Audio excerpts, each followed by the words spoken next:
it's important for us to understand where this entire war came from. It did not come from Bashar al-Assad. It came from Washington. There was a decision in 2011 to overthrow Assad. Actually, that came from Jerusalem. This has been a desire of the Israeli government that stretches back more than 25 years. Netanyahu's idea is make the Middle East in Israel's image, overthrow every government that opposes Israel. He's had a friend in that, and that is the CIA and the United States government. So this war in Syria did not come from Assad's repression. It did not come from Assad's dictatorship. This war came from a presidential order by Obama to overthrow Assad, starting in the spring of 2011. We have a name for this program. It was Operation Timber Sycamore. The United States, together with other countries in this region, trained fighters, especially jihadists, including the ones that just took power, to overthrow the regime. This created chaos. 600,000 dead in Syria in a war that has gone on for 14 years.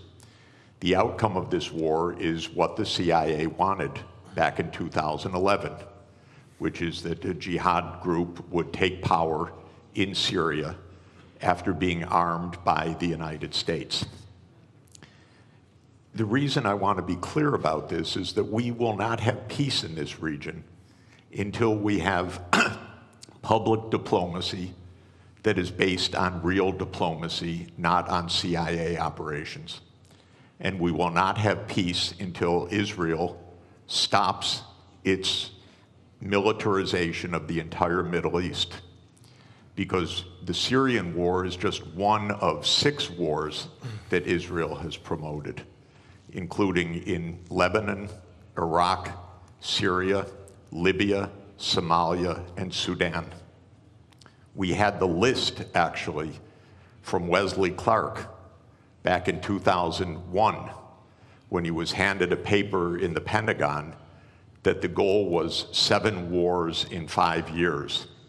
The only war that hasn't taken place yet, to Netanyahu's great consternation, is the US war with Iran, which Israel is still trying to instigate to this very day.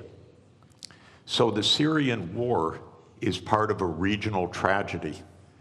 We have tragedy in Gaza, the West Bank, Lebanon, Syria, Iraq, Sudan, South Sudan, and Libya that I put at the hands of the United States government and its ally Israel, because none of these wars had to happen.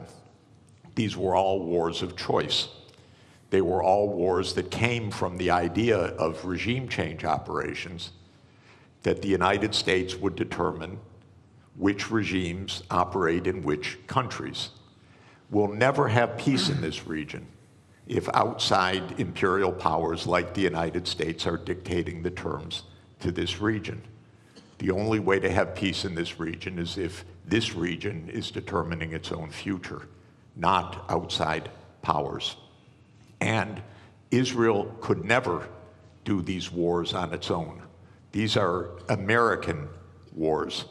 America provides the financing, it provides the military backup, it provides the naval support, it provides the intelligence operations, it provides the munitions. Israel couldn't fight for 1 day without the United States backing. Israel could not be committing a genocide in Gaza without the United States' full operational complicity. I don't mean political complicity, I mean direct, daily operational complicity. This has to end. This region has been divided for 100 years, first by the British Empire and then by the American Empire. And this is going on until today. We have a genocide going on right next door till today, till this morning. People being wantonly killed, brazenly killed, because the United States is providing the means for this. So this is what's happening in Syria. Is the US on the fence? Hardly. It's the major actor. I know, by the way, I know firsthand that in 2012, UN Secretary General Ban Ki-moon appointed former Secretary General Kofi Annan as special envoy to reach a peace in Syria. I loved Kofi Annan. I love Ban Ki-moon. I worked for both of them.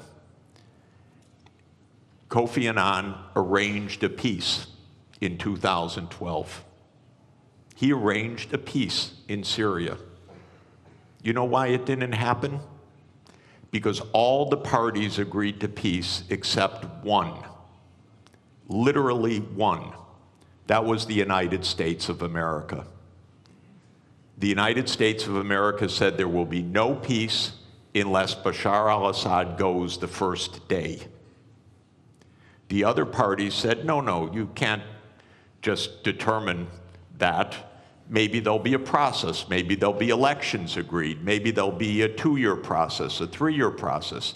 The United States said, no, Assad must go the first day of any agreement or we block it. And so Kofi Annan stepped down from his position after having negotiated a peace arrangement. And we have had 500,000 people dead since then. We should not allow this kind of criminality to be normal. This region has been at war nonstop for 30 years. Actually, I would say for at least 57 years since the Six-Day War, because there has been no honest accounting of international law, no honest diplomacy. It's been militarization all the way through. And we could have peace immediately in this region. All that is required, in my view, is the United States change its veto of Palestine as the 194th UN member state, because on that basis, all the region would normalize relations and the wars all across this region would stop. But Israel has had control over US policy, and it says no. It wants greater Israel. It wants Israel in Syria. It wants Israel in Lebanon. It wants Israel in the West Bank. It wants Israel in East Jerusalem. It wants Israel in Gaza. And until that stops, we're not going to have peace. So is the US on the fence? Of course not. It's the major protagonist of this whole war and has been for the last 14 years.